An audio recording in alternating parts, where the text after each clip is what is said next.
Hei salutatori și bine ați venit la un nou episod. Astăzi ne vom juca FIFA 15 Ultimate Team. Poate facem un turneu sau ceva genul. Am jucat într-un turneu în pana mea și am pierdut din prima cu Southampton, nu?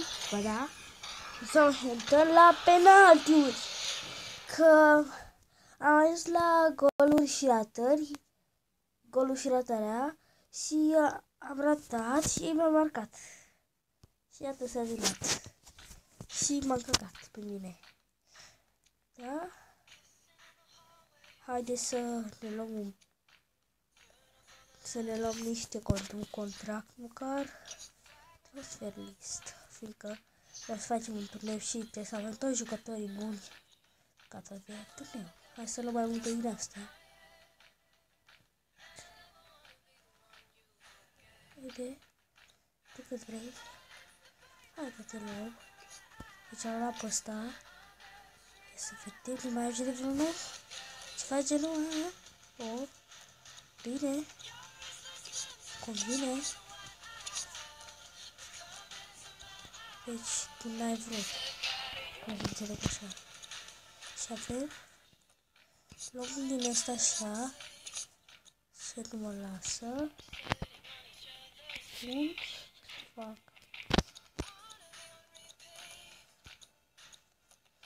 Mai trebuie unele de 400 de euro așa. Și acum ieșim. Vedem două contracte. Să bag în club. Fix 2 jucători de transferul și noi copyright.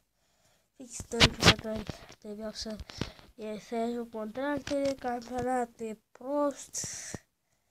Cac pe el, de campionat futut.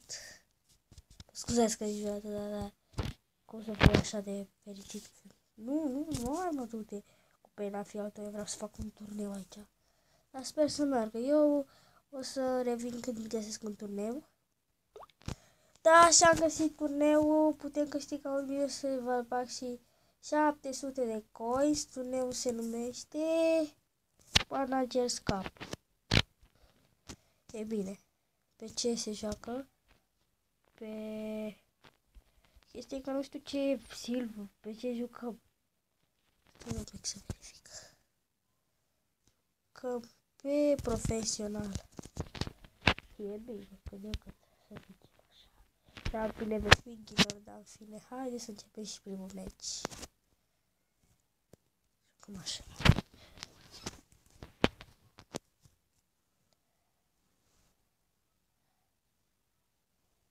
Bă, să știi că nu cred că o să fie meci așa de greu să-mi pună foarte, foarte mari probleme. Adică să nici să nu pot să ies de mijloc. Să nu depășesc mijlocul terenului. Bănuiesc că o să dea și eu și pe poartă. Sau mai multe, bine, adică mult mai multe, frate. Da, uite, se instalează la mine în teren, logic. Haide. Orice.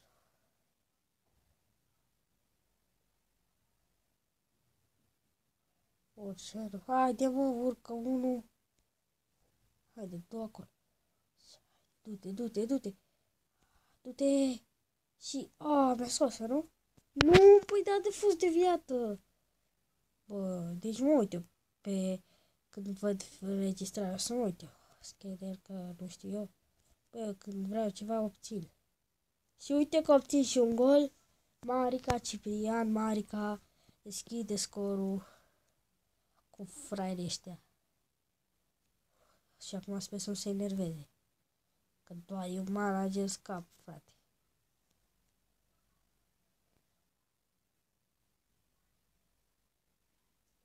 Vedem. Cine dracu fi ăsta? Nu știu. Borceanu. Cociș. Hai, mă. Uite și pe la Tolevici. Face plajă. Filip.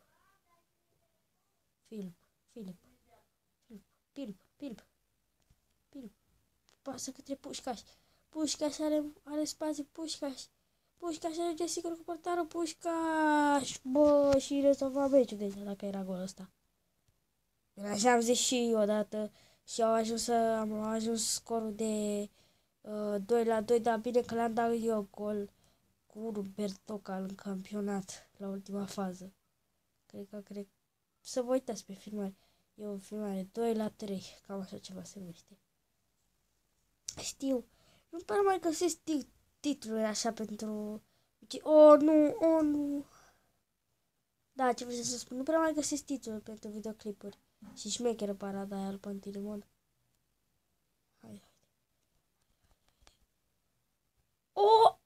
Bă, ce-a scos-o? Fac și ce singur sunt și pot da gol. Pot să dau gol. Mă relaxez. Trebuie să fiu relaxat pentru întâlnirea cu portarul, dar ratez. Conduce la pauză cu 1-0. Da, am revenit. Episodul a doua. Să vedem atacul ăsta. Torje, haide, Torje. Oh, cam tare te-ai făcut pe luare. Culcă eu, da. Să-i dau și noi acolo la Rucoci. Dar nu poate, săracul. Am bătrânit. La Tovlevici.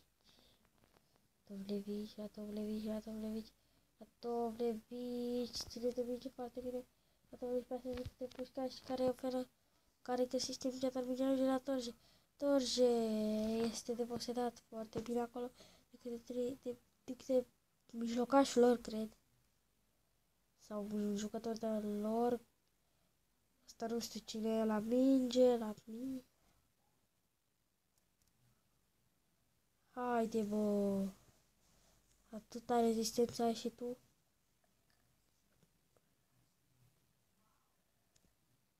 Deci că meciul cu 9-0 foarte bine, recent rezultat. Deci tot ce vrea să mai ajung iar la penalti.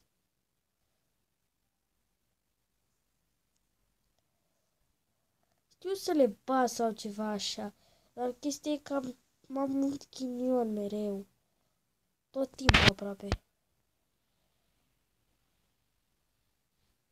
Da, și am filmat, dar mi s-a șters atunci acea filmare și nu am mai făcut-o. Adică nu am mai pus-o, că de făcut am făcut-o. Nu!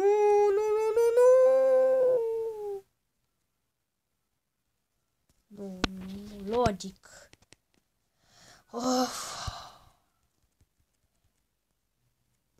M-au făcut de râs ăștia. Haide, Paxi. Bă, dar ce ai? Torje. Ia uite-l și pe ăla. Bă, dar mai bine să făceai preluarea la ei în poartă. Era mai bine așa. Haide. Dacă îmi dau și golul de victorie, ar fi culmea. Ultimul atac, nu? Hai să degaje mingea. Am atâtea emoții că poate dau gol. Bă, da, acum dacă îmi dau gol. Nu, hai că pot. Haide. Haide, Marica, haide. Haide, Marica, în pana mea. Că numai atât știi. Bă, și pula. Da, am prelungirile astea. Dacă... Da, atâta știe, mă, Marica. Mare fotbalist se crede și ea. Hai, bă, așa, bravo. Zici că sunt un om, un miru, serios. Cum joc acum.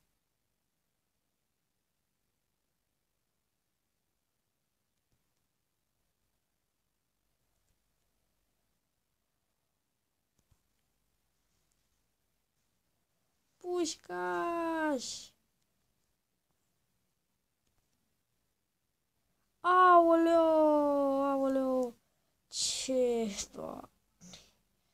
Aoleo! Bă, dar ce? Mai mă lăsai și pe mine atacul ăla, că... Bă, ce mă enervează jocul ăsta? Mereu mi se întâmplă așa, frate. Fix când am ocazia să dau gol. Opresc meciul. O fază, bă, dacă mai lăsai, nu te măra nimeni. Bine, poate ăștia de la cealaltă echipă. Și acum era să-mi dea și gol. Hai să dăm și noi să fim siguri. Că nu se întâmplă nimica. Că nu se întâmplă nimica.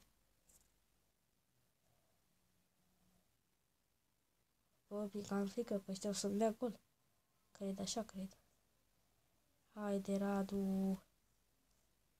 Hai, Maxim, dă-i că nu ai viteză, nu mai poți. Haide, mă, la penaltiuri. Facem și noi lista, revin după ce mi fac. Gata, mi-a făcut lista, primul va bate Ciprian Marica. Câte emoții, câte emoții. Câte emoții pentru Ciprian Marica. Este gol! Ciprian Marica! O, doamne, doamne, doamne! Este, bă! Yes, Pantilimon! O, deci am apărat. Câte emoții am, frate. Am emoții. Yes, yes, yes, yes. Radu. Știți, Radu. Haide, ratează, ratează, ratează. Aoleu, a dat ca Radu. Cine asta? Chiricheș. Haide, Chirica, poți. Ăla era colțul meu ghinionist, dar uite că poți da și la ăla cu Chiricheș. Aoleu, haide că toți strâng. Da, și dacă nu rate... Hai. Dar de ce l-am pus pe Maxim? M-am uitat de el. Era bun la Tovlevici. Hai și cu Maxim să vedem. Ce noroc. Haide, haide, poți să arătești, poți să arătești. Revin imediat. Am câștigat meciul și ne-am calificat mai departe. Și avem meci cu... Avem meci cu... Termalinca. Din ce țară, mă, echipa asta? Mamă, ce victorie! Și suntem în sferturi, asta e foarte bine. Celelalte meciuri sunt ăștia: Newcastle Jets cu Crewe Alexandra. Și mai e și Al-Sayah cu Fecea Lugano. Și ce meci mai e? Sligo Rovers al Ueda. Și Morecambe ăștia. Ăștia m-au bătut la penalti. Dar uite că nu se mai întâmplă și câștigăm la penaltiuri. Să continuăm turneul. Da, adică noi vom continua în episodul următor. Asta a fost și pentru episodul de azi. Eu am fost Mario și vă salut.